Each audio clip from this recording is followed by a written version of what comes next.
Hello everyone, welcome to Taking Back Crypto. In today's video, I'm going to talk about 3 different reasons why the West needs Bitcoin. Now, the first reason is to demonetize other assets. We need a store of value, we need a savings account, and we cannot save in dollars. Inflation erodes our buying power by at least 2% annually. And in a lot of cases with the things that actually matter, it erodes it even faster. You know, what does gas go up by? What does housing go up by? Here in Canada, where I live, it definitely goes up more than 2% on average per year. It goes up by a lot. And housing has a monetary premium on it. It has people buying it to store value. That's why they're using it, basically a house, as a savings account. And they're able to do so because of a couple different things. They're able to do so because it is a relatively limited asset.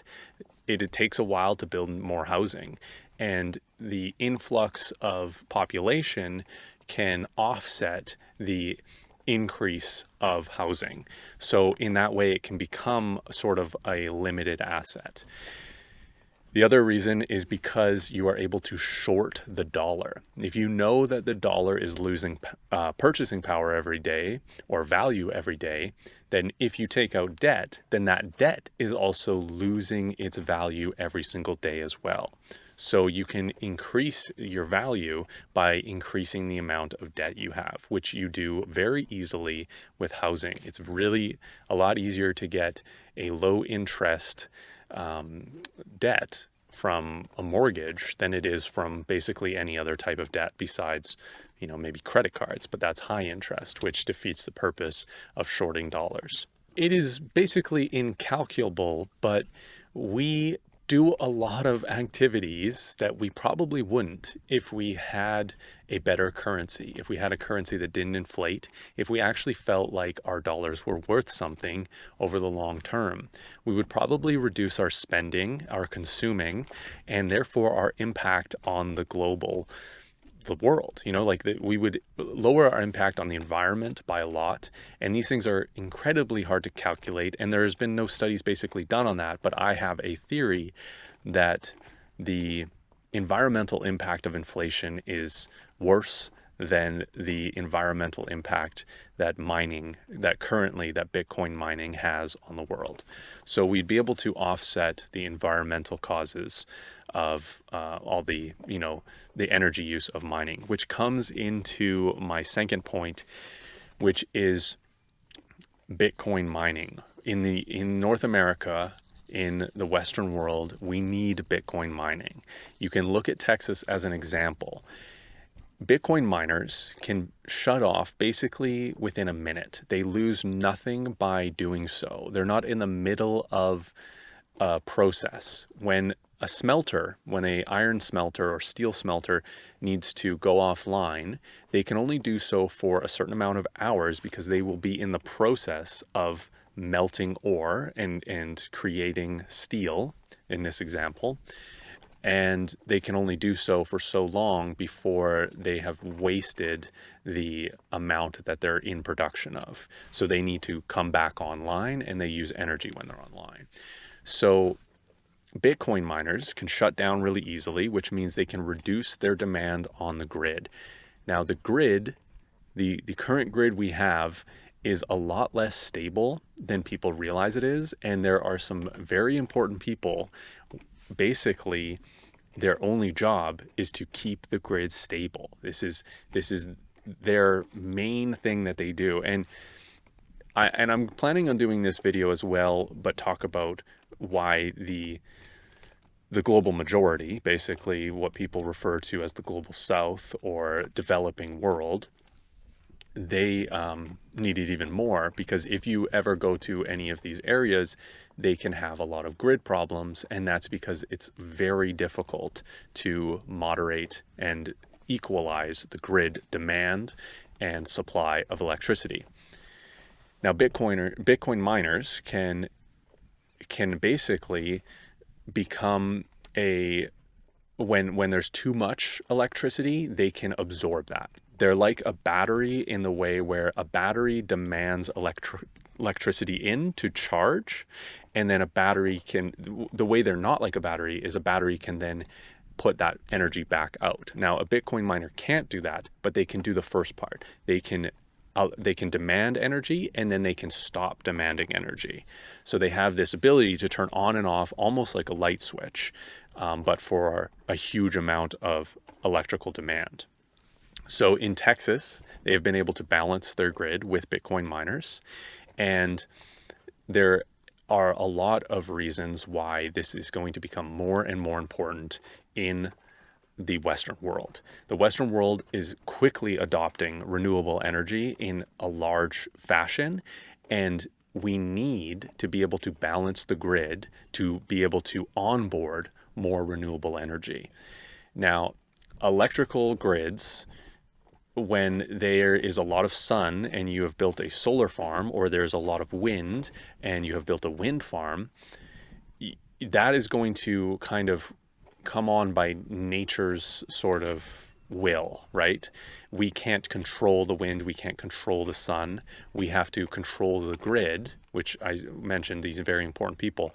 They have to decide, and they have to work with different organizations, the smelters or power suppliers, like, natural gas plants and coal plants and nuclear plants and dams and hydro dams. They have to work with them to say, okay, can you throttle down your energy production, or can you throttle up your energy demand to balance this grid, or throttle down your energy demand because we have all of these renewables coming on. When you go by a wind farm and you see that these propellers are not spinning, it's not because they're broken. It's because the grid does not need their electricity. Now, why is it important to supply Bitcoin miners with electricity? If you don't believe in Bitcoin, you could say, well, what they're doing is pointless. They're supplying security to the network and they're getting paid in Bitcoin, but I don't believe in Bitcoin. Well, that doesn't matter, because Bitcoin is worth something. And if all of these energy providers, if all they do is use their excess energy, partner with a Bitcoin miner, right? If you're a wind farm, you partner with a Bitcoin miner, and that Bitcoin miner shares revenue with you, or whatever, you get that. You can either get that Bitcoin and you can sell it for fiat, you can sell it for dollars, or you can have a system where you get paid in dollars by the Bitcoin miner, because those Bitcoins are worth something. And with that money, you can then decide if you want to build up more infrastructure. If we have the grid as we have it now, we cannot onboard much more renewable energy. Like, there is a limit to it because of its infrequency and its unreliability. If we are able to make it more reliable with Bitcoin miners, and that provider of renewable energy gets paid more consistently because there's always a demand for their electricity, they will be naturally incentivized to increase the production of renewable energy.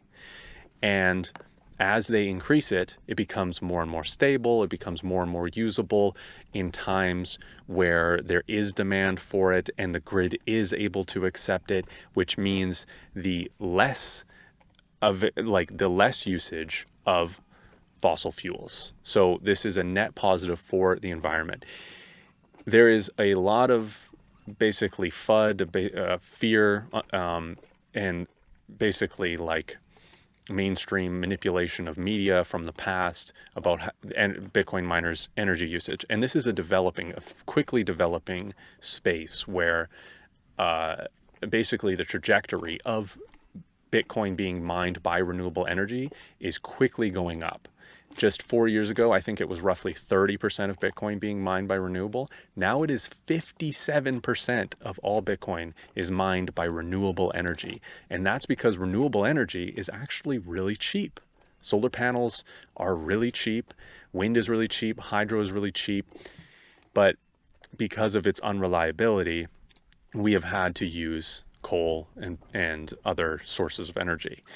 So Bitcoin miners are incentivized to get the cheapest electricity, which is just happens to be renewable. And we want more renewable energy because it's better for us as individuals living on this planet. It's better for the planet. It's better for our future. It's longer lasting. It is more sustainable. So that is reason number 2.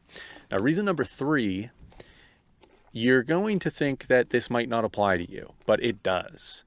Reason number 3 is censorship resistance and autonomy and sovereignty of your own time and energy, which is abstracted into money. Now, money is a representation of your time and energy from the past, and you are storing it in that money. You might not agree with what happened in Canada in, I don't even know what year it was, but with the Freedom Convoy trucker protest. Now, that was just a protest. There are protests here in Canada about a lot of things. Protests that I've been involved with have been about logging, have been about environmental issues. I have gone to marches, I have gone to protests, I have seen the blockades, I have been a part of that. Now, there would have been people at the time who would call those people domestic terrorists. They would say that basically they have no right to block a highway, they have, when you're marching through a road, and all of this. But you know what? We actually do have a right to protest. And it's actually incredibly important to be able to protest. Now, whether you agree with the Freedom Convoy or not, they were deemed basically a terrorist organization. And we don't have to get into the details of these individuals, but we just have to look at what their actual plan was. Their plan was to travel across the country and physically protest at a certain location. Their plan was never to be violent towards anybody, to attack the prime minister. Their idea was to create a lot of attention over vaccine mandates and things like this. Now, I would say their entire protest was basically pointless because we were right at when it happened was right at the time when all of the rest of the world was changing all of their mandates anyway, and Canada was just going to follow suit anyway. But that's really beside the point. Now, what did happen was they were basically deemed terrorists. They were basically deemed criminals, and all of their fiat funding was frozen. The GoFundMe that they had set up was frozen. There were certain individuals where their entire bank accounts were actually frozen. And I think this is actually more criminal than probably anything that any of the protesters did. Because if you don't have any money, you can't pay your mortgage, you can't pay your rent, you can't feed your family. That is, at least in prison with real criminals, you're getting 3 squares a day and you're getting a bed to sleep in. Now, there's lots of dignities that are stripped from you and freedoms that are stripped from you when you're in jail. But when you have no money, you are at the mercy of the world. We depend completely on money. Freezing somebody's bank account should be a completely last resort. It should not be because they're worried that these people are going to become violent sometime in the future with no evidence to suggest that. Now, how does this relate to you? Well, this kind of activity, you might say, okay, well, I'm not a protester. I don't care about vaccine mandates. I don't care about any of these things. You know what? I don't really either. That's not really my point here. What my point here is that they were breaking a law that was not a law yet.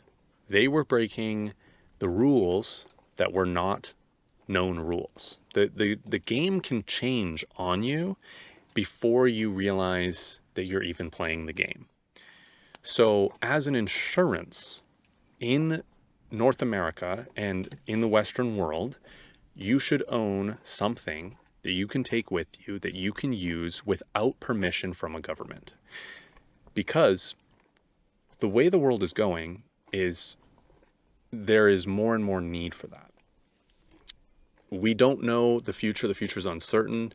And this is like having life insurance when you are the sole provider for your family and that you want to make sure that your family can survive without you. Bitcoin can be act as a insurance policy. And that is how it could be seen. And that is my third reason for owning it in the Western world. So my battery on my camera died. That's why I switched to this one. And I know this is a podcast, so the audio probably hasn't changed. And I just wanted to thank everybody for watching and listening to this podcast. If you wanted to donate to it, there is a link in the description where you can donate Bitcoin directly. Maybe I could be your first transaction with Bitcoin. You know, this is eventually going to be used as a medium of exchange, which it already can be. This is a peer-to-peer cashless digital system. So enjoy that. Thanks everyone for doing that, and we'll see you in the next episode of Taking Back Crypto, which will be 3 reasons to own Bitcoin in the developing world.